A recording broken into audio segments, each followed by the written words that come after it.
6G는 5G의 뒤를 잇는 차세대 이동통신 기술로 2030년대 초반 상용화가 예상되고 있습니다. 6G는 5G에 비해 전송 속도, 연결성, 지연 시간, 에너지 효율 등에서 크게 향상될 것으로 기대되고 있습니다. 6G의 주요 기술 목표는 다음과 같습니다. 초광 대역 1000Gbps, 6G의 10배에 달하는 전송 속도를 제공하여 실시간 8K, 16K 영상 스트리밍, 가상현실, VR, 증강현실, AR 등 대용량 데이터를 사용하는 서비스를 가능하게 합니다. 초연결 1000 디바이스 미터 제곱, 5G의 100배에 달하는 기기 연결수를 지원하여 사물인터넷 IoT의 대규모 확산을 가능하게 합니다. 초고주파 대역 활용 6G는 5G가 사용하는 30에서 300GHz 대역보다 훨씬 높은 0.3에서 3THz 대역을 사용할 것으로 예상됩니다. 초저지연 0.1 마이크로세크 5G의 10분의 1 수준의 지연 시간을 제공하여 자율주행, 원격 의료, 로봇 제어 등 실시간 제어가 필요한 서비스를 가능하게 합니다.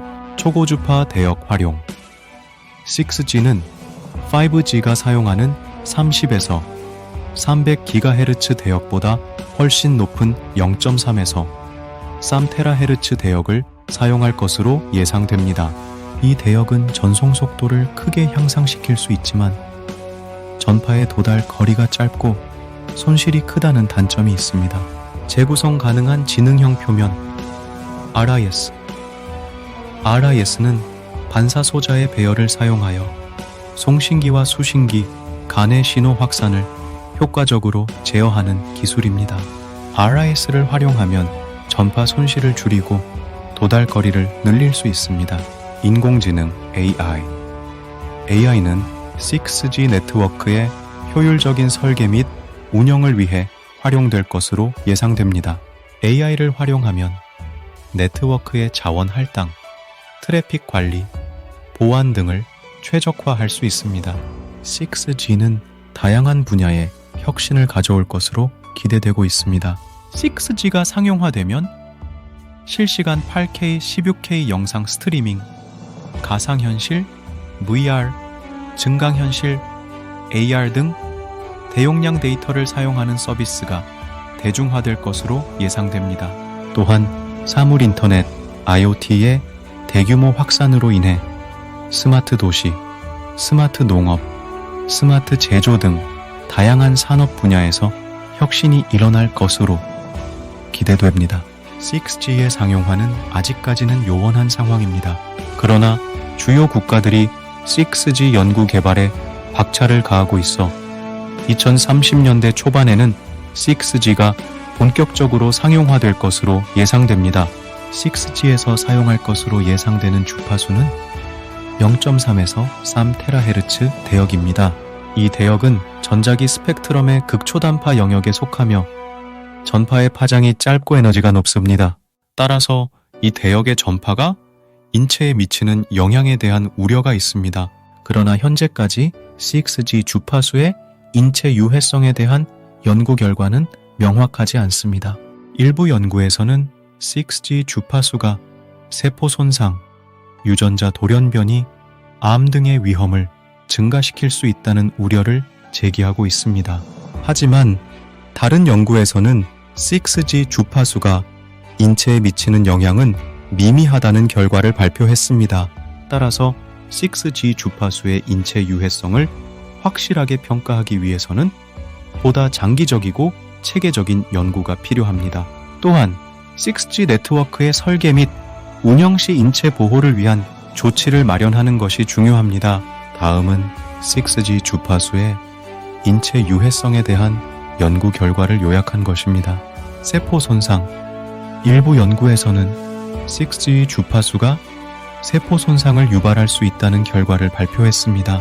예를 들어 2018년 미국 하버드 대학교 연구팀은 6G 주파수가 쥐의 피부 세포에 손상을 입힐 수 있다는 연구 결과를 발표했습니다. 유전자 돌연변이. 일부 연구에서는 6G 주파수가 유전자 돌연변이를 유발할 수 있다는 결과를 발표했습니다. 예를 들어 2020년 스웨덴 웁살라 대학교 연구팀은 6G 주파수가 세포의 DNA를 손상시킬 수 있다는 연구 결과를 발표했습니다. 일부 연구에서는 6G 주파수가 암을 유발할 수 있다는 우려를 제기하고 있습니다. 2022년 미국 캘리포니아 대학교 연구팀은 6G 주파수가 쥐의 뇌암 발생 위험을 증가시킬 수 있다는 연구 결과를 발표했습니다.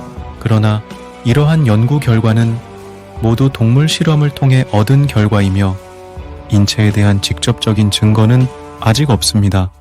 따라서 6G 주파수의 인체 유해성을 확실하게 평가하기 위해서는 보다 장기적이고 체계적인 연구가 필요합니다.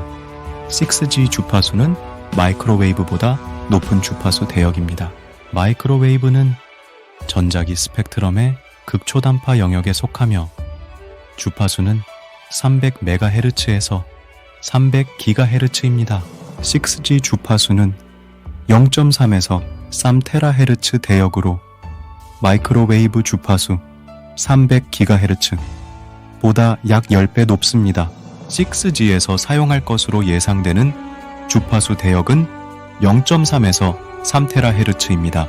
이 대역은 전자기 스펙트럼의 극초단파 영역에 속하며 전파의 파장이 짧고 에너지가 높습니다. 따라서 이 대역의 전파는 전송 속도를 크게 향상시킬 수 있지만 전파의 도달 거리가 짧고 손실이 크다는 단점이 있습니다. 6G 네트워크는 이러한 단점을 극복하기 위해 다음과 같은 기술을 활용할 것으로 예상됩니다.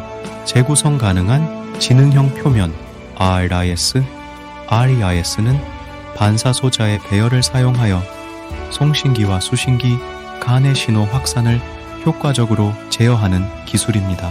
RIS를 활용하면 전파 손실을 줄이고 도달 거리를 늘릴 수 있습니다. 인공지능 AI. AI는 6G 네트워크의 효율적인 설계 및 운영을 위해 활용될 것으로 예상됩니다. AI를 활용하면 네트워크의 자원 할당, 트래픽 관리, 보안 등을 최적화할 수 있습니다. 6G 주파수는 적외선보다 낮은 주파수 대역입니다.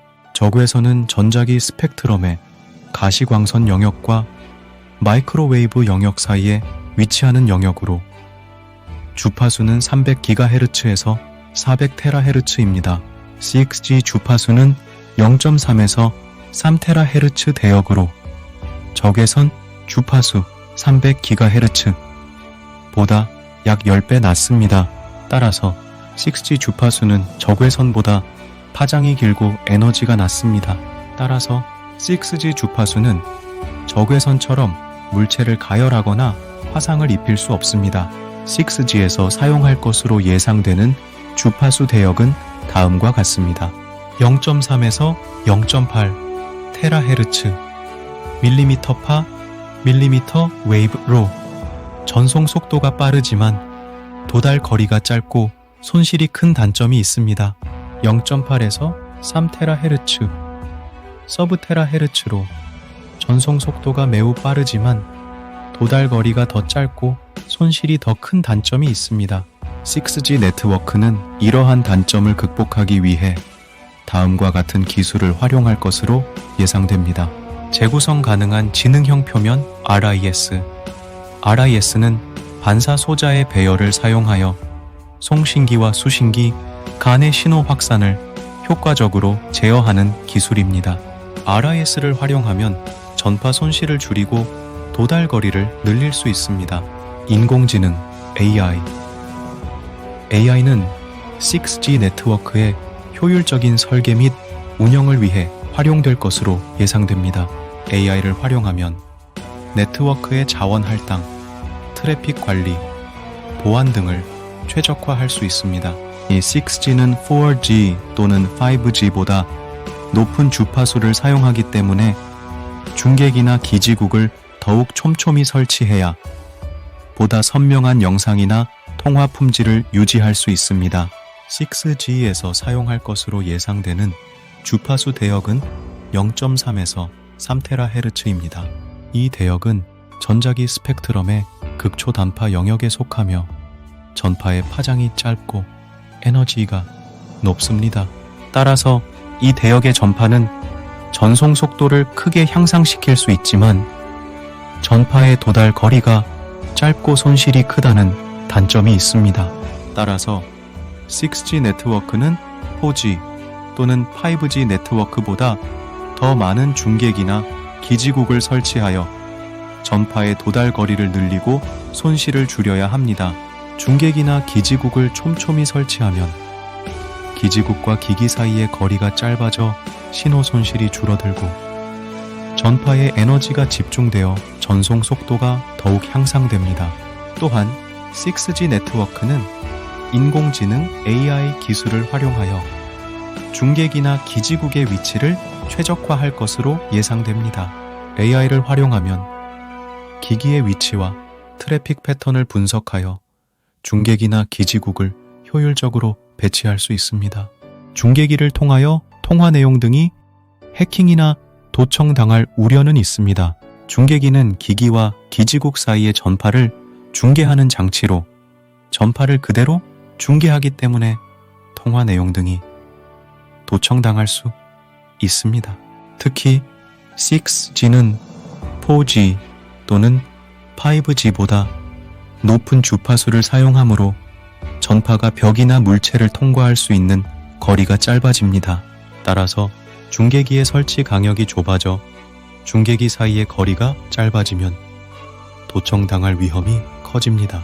다만 중계기를 통한 도청을 방지하기 위한 기술이 개발되고 있습니다. 대표적인 기술로는 다음과 같은 것들이 있습니다. 암호화, 통화 내용을 암호화하여 도청당하지 않도록 합니다. 보안 프로토콜, 중계기와 기기 사이의 통신을 보안 프로토콜로 보호하여 도청당하지 않도록 합니다. 신호 감청 방지 기술, 중계기에서 전파를 감청하는 것을 방지하는 기술입니다. 이러한 기술을 활용하면 중계기를 통한 도청을 어느 정도 방지할 수 있습니다. 중계기가 많이 있다는 것은 통신 외에도 일상 대화 내용도 도청당할 우려가 있는 것은 사실입니다. 그러나 중계기를 통한 도청은 기술적으로 어렵고 도청을 하기 위해서는 중계기의 위치를 파악하고 도청 장치를 설치해야 합니다. 따라서 일상 대화 내용이 도청당할 가능성은 매우 낮습니다. 다만 보안이 중요한 대화는 중계기가 없는 곳에서 하는 것이 좋습니다. 또한 6G 네트워크가 상용화되면 중계기를 통한 도청에 대한 우려가 커질 수 있으므로 관련 기술 개발과 보안 강화에 대한 노력이 필요합니다. 중계기를 많이 설치할 수 없는 산간 평야 도서 지역은 6G 네트워크를 이용하기 어려운 환경입니다. 6G는 4G 또는 5G보다 높은 주파수를 사용하기 때문에 중계기나 기지국을 더욱 촘촘히 설치해야 보다 선명한 영상이나 통화 품질을 유지할 수 있습니다. 산간 평야 도서 지역에서는 중계기의 설치가 어렵기 때문에 다음과 같은 기술을 활용하여 6G 네트워크를 이용할 수 있습니다. 저궤도 위성통신. 저궤도 위성통신은 지구 저궤도에 위성을 배치하여 통신을 제공하는 기술입니다. 저궤도 위성통신은 중계기와 달리 도달 거리가 넓기 때문에 산간 평야 도서 지역에서도 6G 네트워크를 이용할 수 있습니다. 무선랜, 와이파이. 무선랜은 와이파이 공유기를 통해 통신을 제공하는 기술입니다. 무선랜은 중계기와 달리 전파의 도달 거리가 짧지만 설치가 간편하고 비용이 저렴합니다.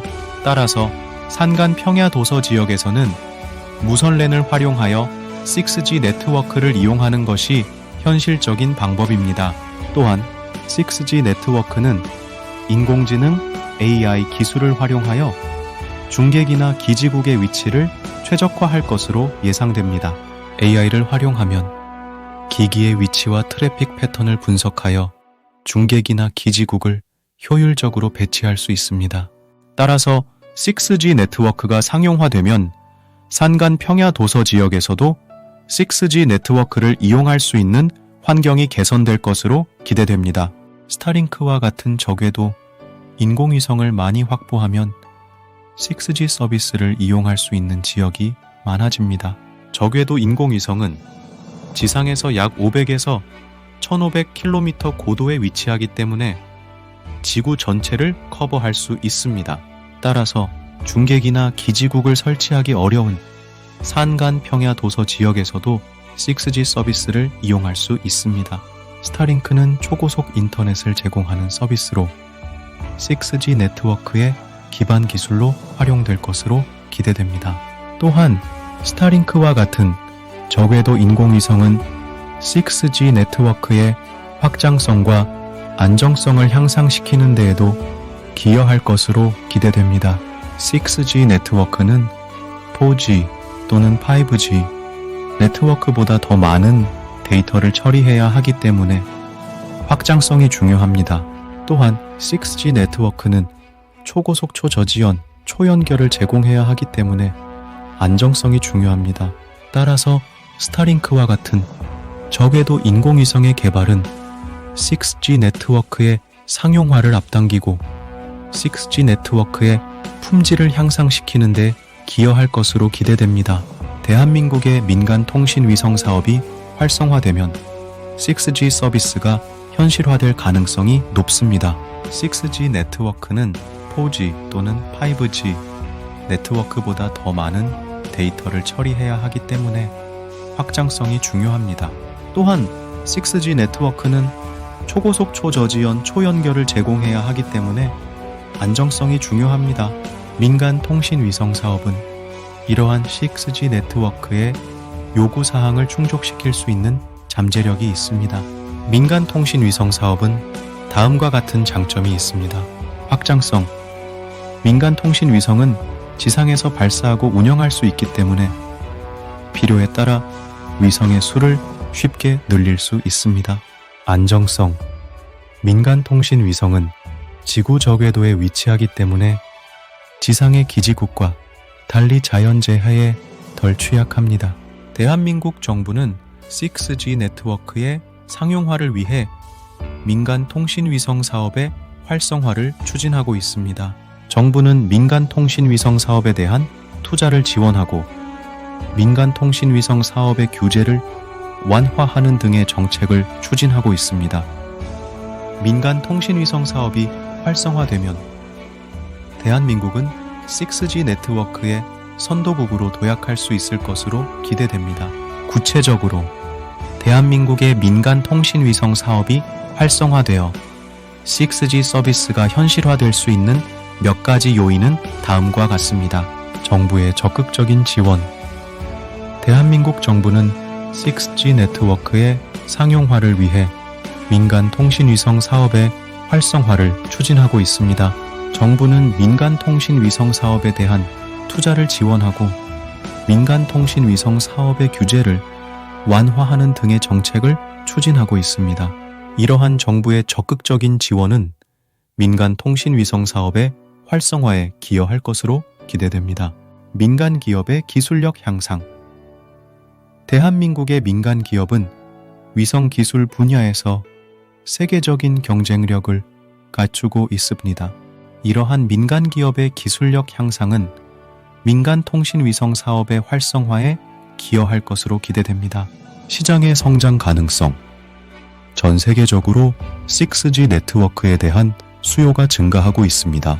대한민국은 5G 네트워크의 조기 상용화 및 성공적인 운영으로 6G 네트워크에 대한 기술력과 경험을 축적하고 있습니다.